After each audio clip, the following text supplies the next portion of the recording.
এতিয়া year final লুকটো হৈ গ'ল কেকৰ অকণমানকৈ মই কাটি চাম খুব কোমল হৈছে নমস্কাৰ বন্ধু-বান্ধৱীসকল কি খবৰ সকলো ভালে আছে আৰু ময়ো ভালে আছো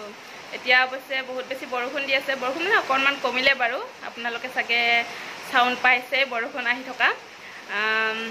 অৱশ্যে বৰষুণ আহিলে মোৰো ভাল লাগে দিয়কচোন বৰষুণ মই খুবেই বেছি ভাল পাওঁ যি নহওক বৰষুণ আহি থাকিব প্ৰকৃতিৰ কথা এতিয়া আহিছোঁ মেইন পইণ্টলৈ আজিৰ মই ভিডিঅ'টো লৈ আহিছোঁ এটা ৰেচিপি লৈ কেকৰ ৰেচিপি কেকটো সকলোৱে বনায় সকলোৱে জানে আৰু সকলোৰে বনোৱা পদ্ধতিবিলাকো বেলেগ বেলেগ গতিকে মই ভাবিছোঁ আজি মই বনোৱা পদ্ধতিৰে আপোনালোকৰ মাজত অকণমান শ্বেয়াৰ কৰিম ভিডিঅ'টো গতিকে স্কিপ নকৰাকৈ সকলোকে চাই থাকিব বলক এতিয়া আজি আমাৰ ভিডিঅ'টো ষ্টাৰ্ট কৰি দিওঁ আৰু এতিয়া মই ইয়াত এড কৰিম আটা ময়দা মিক্স এইটো মই সেইটো কাপেৰে মই 1.5 কাপ দিছোঁ ঠিক সেইদৰে একে জোখত মই ইয়াত চুজি লৈছোঁ 1.5 কাপ চুজিটো মিহিটো আৰু আমি খুন্দি লৈছোঁ দিছোঁ আগতে এতিয়া ইয়াত মই লৈছোঁ ইয়াত চেনি 1 কাপ চেনিটো আপোনালোকে মিহি কৰিও ল'ব পাৰে সোৱাদ অনুযায়ী এতিয়া মই ইয়াত নিমখ হাফ চামুচ এতিয়া মই বেকিং পাউডাৰ লৈছোঁ চামুচ আৰু অকণমান দিম এতিয়া মই ৰিফাইন ইয়াত এড কৰিছোঁ আধা কাপ কেইটাৰে সকলোৰে দি দিলোঁ আৰু এতিয়া ইয়াত মই এড কৰিম কফি এচামুচ এইটো অপশ্যনেল হয় এড কৰিছোঁ বাদাম 1 কাপ গুড়ি কৰি লৈ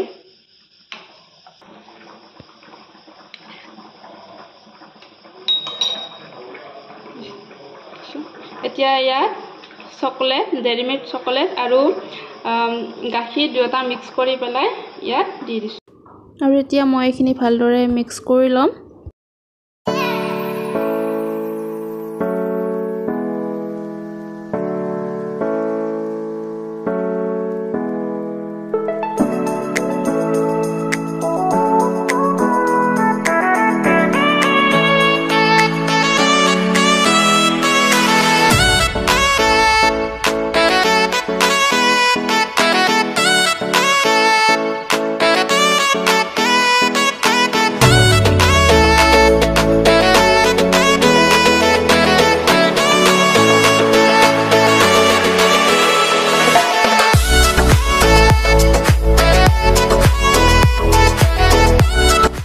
এতিয়া মই ইয়াত অকণমান ৰিফাইন এড কৰিছোঁ আৰু এই ৰিফাইনখিনি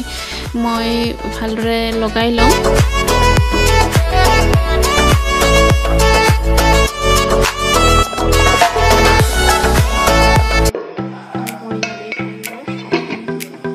মই কেৰাহীটো বহাই দিছোঁ অকণমান সময় গৰম হ'বলৈ দিছিলোঁ গৰম হ'ল আৰু এতিয়া মই ইয়াত ষ্টেণ্ড এটা দি দিলোঁ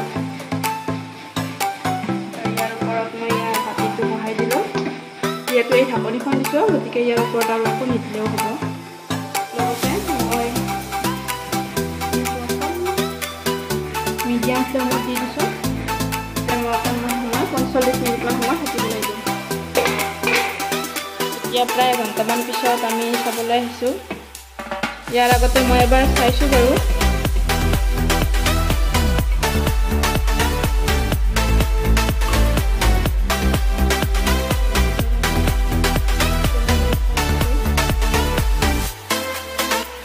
ধৰা নাই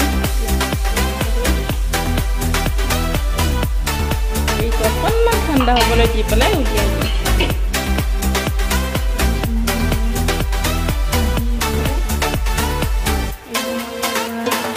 নমাই দিলোঁ কাঁহীখনত আৰু এতিয়া এয়া দেখিছেনে ফাইনেল লুকটো হৈ গ'ল কেকৰ কমপ্লিট হৈ গ'ল কেকটো এতিয়া মই অকণমান কাটি দিওঁ খুব সফট হৈছে লগতে গৰম আছে যেহেতু মানে নমাই দিলোৱে ন গতিকে গৰম আছে আৰু এয়া গৰমৰ বাবে মই উলাবলৈ অকনমান মানে গৰম হৈ আছে যেহেতু মানে টান হৈছে উলাবলৈ আৰু এয়া ফাইনালি হৈ গ'ল খুব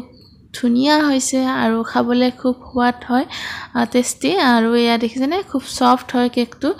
আৰু আপোনালোকেও এনেদৰে বনাই খাব পাৰে ঘৰতে মই বনাই থাকোৱে মাজে মাজে এনেদৰে আৰু আজি ভাবিলো মই ভিডিওটো শেয়াৰ কৰো আপোনালোকৰ লগত ভিডিওটো চাই কেনেকুৱা পালে কমেন্ট কৰি জনাব আৰু যদি ভিডিওটো চাই ভাল পালে তেতিয়াহলে লাইক কমেন্ট শেয়াৰ লগতে সাবস্ক্ৰাইব কৰিবলৈ একেবাৰে নাপাহৰিব পুনৰ অন্য এটা ভিডিওত আপোনালোক সকলোকে লগ পাম বুলি আশা ৰাখিলো আজিলৈ আহিছো বাই বাই